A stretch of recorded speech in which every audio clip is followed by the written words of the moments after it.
Hello YouTube and welcome to Prime Productions. I'm here to help enhance your tabletop gaming experience.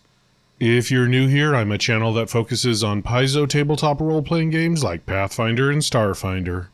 So it's that time again. Every month Paizo puts out a live stream called Paizo Live. Here they talk about their upcoming projects and hyping new things and releases coming down the pipeline. You can find these videos on Twitch, link in the description below. But every month I like to do a brief summary of them for those who don't want to sit through a 2-hour live stream on Twitch with a bunch of advertisements, so here we go. So listen, writing and editing a script and doing video editing, it takes time. I want to get these summaries out in a timely manner, so this is going to be an unscripted video without a whole lot of interesting things to look at. I'm sorry. This is just going to be a quickie video where I summarize all the stuff released in this October 2024 live stream. And to reiterate, link to the full official video will be in the description below. Oh, also I did my best at grabbing footage from Twitch of the live stream, but there are a few graphical errors that come up from time to time. Nothing I can do about it, it's just from the video files I downloaded, I'm sorry. So, after the initial banter that they always do at the start of every stream, they got down to business. The first section was a pre-recorded segment with the author of the new God's Reign novel, Leanne Mersell.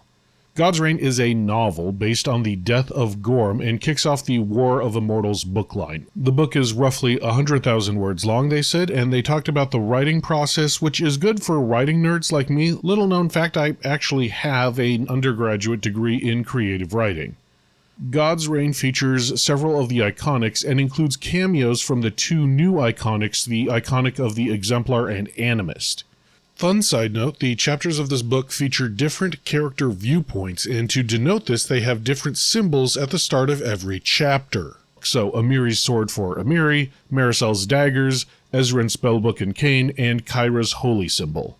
And if that chapter is about something else, then they use the broken holy symbol of Gorm. I thought that was a really neat and interesting thing to do.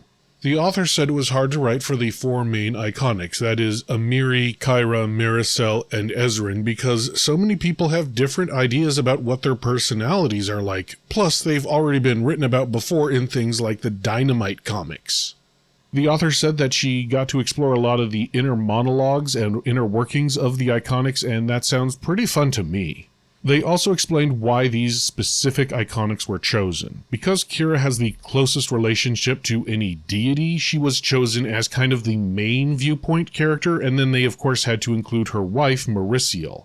Ezran is sort of a counterpoint character to Kyra because he's atheistic, or at least he doesn't really care about the gods, so seeing him interact with the death of a god is an interesting thing to explore. And then of course they included Amiri because her favored deity is Gorm, who dies, so they wanted to explore that aspect.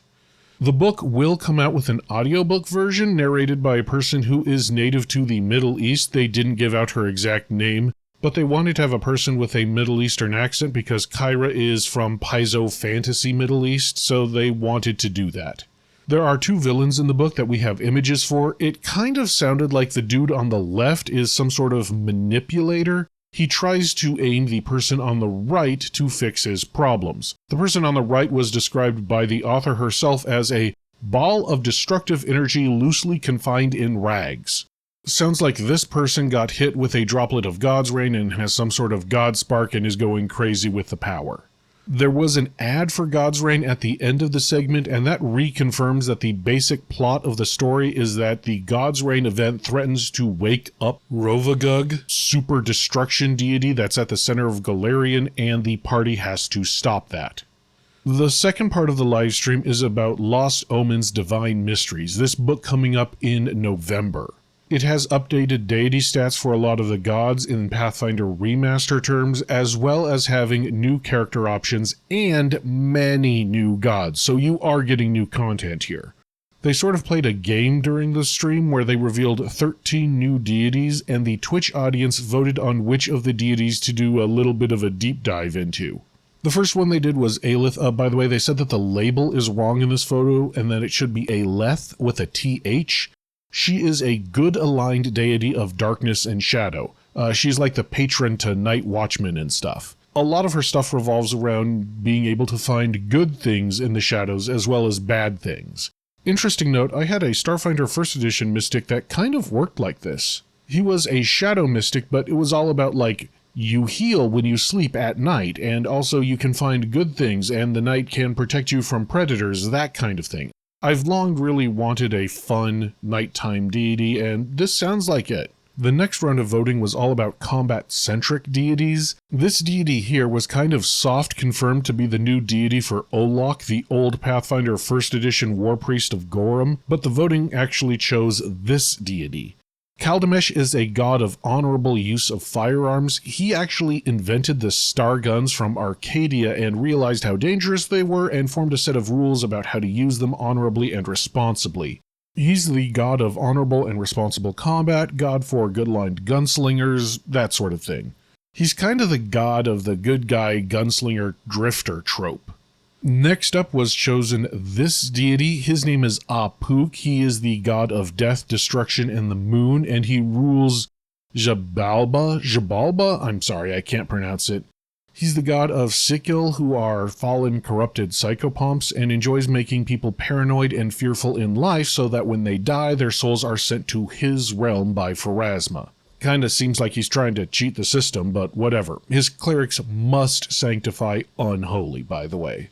The last 3 deities revealed were all Vudrani deities, which is kind of Paizo fantasy India. This deity was the one that was voted on, and he is the god of heartache, persistence, and passive resistance. He was actually in love with someone who became the landmass of Vudra. You see, there were 2 lovers, and the person didn't want them to fight, so she laid down and separated them, and she became Vudra, the landmass, and he and the other lover became the 2 seas on either side of him. He's generally a nice guy, and he is the patron deity of lost love, helps people through their heartache, and also wants to resist injustices.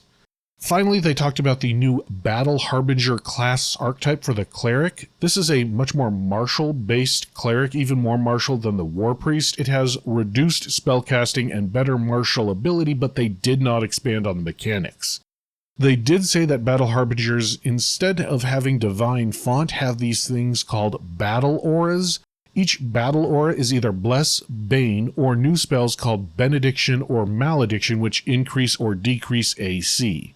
And there are Battle Harbinger class feats that can make these auras better. I'll leave them up on screen for a second so you can pause them and read them. The third part of the livestream was about the Triumph of the Tusk AP. It is a 3-part AP that goes from levels 3 to 12 and is Orc and Belkzen centered, though you definitely do not have to play an Orc. The plot is that Ardax, the Whitehair, is kind of a de facto leader of Belkzen. He's not, like, elected or anything, but just everybody kind of respects him.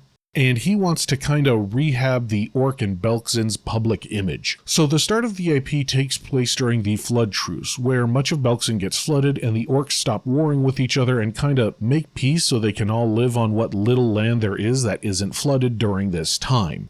Ardax uses this time to set up the Torrent Moot, inviting a bunch of Orcs and non-Orcs alike to have a peace summit there. Most organizations don't trust Ardax because of the 1,000 years of Orc banditry thing, so they send expendable 3rd level PCs as some or all of their delegations. The AP starts with the PCs on the back foot in the first half of the first book, but by the end of the first book, the PCs should have their agency back. So if you feel a little railroaded in the first part of the book, don't worry. The AP is about saving Belkzen, and the player's guide for it should come out within a matter of days of the posting of this video. Maybe it's already out. Go check the Paizo website. The backgrounds for the PCs in the player's guide won't have specific delegations in mind for each background, but instead there will be, delegation categories. So there might be a background for, a delegation from an Orc hold, or a delegation from, a wealthy organization, or a delegation from, Taldor or a Taldor-like nation or something. The player's guide will also have new Orc deities in case players want to play new Orc deities and not wait for the Divine Omens book to come out. In the adventure path, players will get a look into Belkzen daily life, like Orc animal husbandry, which is different than human animal husbandry. They did say they wanted to avoid a white savior storyline where foreigners come in and save Belkzen, so they were emphatic that the PCs will be instrumental in saving Belkzen, but so will other orcs. The PCs will work with Belkzen to save Belkzen. The PCs aren't going to be the sole movers and shakers, is what I'm saying. They also released several cool images from the adventure path, orcs who made a town out of a 9,000-year-old dwarf mine shaft that has become a lake, sailing on a sea of sand. And they also said that Droven, the iconic half-orc, will be in a lot of this art, and his clockwork companion, Wyrp, will be living his best mechanical life. And, I'm all for that. That sounds fantastic. I like this image of Wyrp rodeo riding while his master Droven is clearly in trouble. The stream ended with a new extended ad for the Dragon's Demand video game, which is currently being kickstarted, so go back it if you want. They did release some new information. While the figures will not be animated, they will adopt different poses based on what is going on, so if they're grappled or tied up by a buoyant balloon. Also, the bases will react to the angle of the area they are on. They also said it was more than just the Dragon's Demand AP, there will be additional content, so if you've already played Dragon's Demand, there will still be new stuff for you to play. I saw that some people were reticent to back this because Ossian Studios sounded like a red flag to them, but they've been working with BioWare and other RPG publishers to make RPGs for a long time, like Baldur's Gate 1 and 2 and Neverwinter Nights 1 and 2, so yeah, they have a pretty good track record. They just need some money to cross the finish line. And that's about all there is for the live stream. Let me know what you think in the comments below. I'd love to hear your thoughts. I am actually gearing up to play Triumph of the Tusk with my local group. We just finished Season of Ghosts, so, Triumph of the Tusk is the one we are gearing up to play next as soon as it comes out.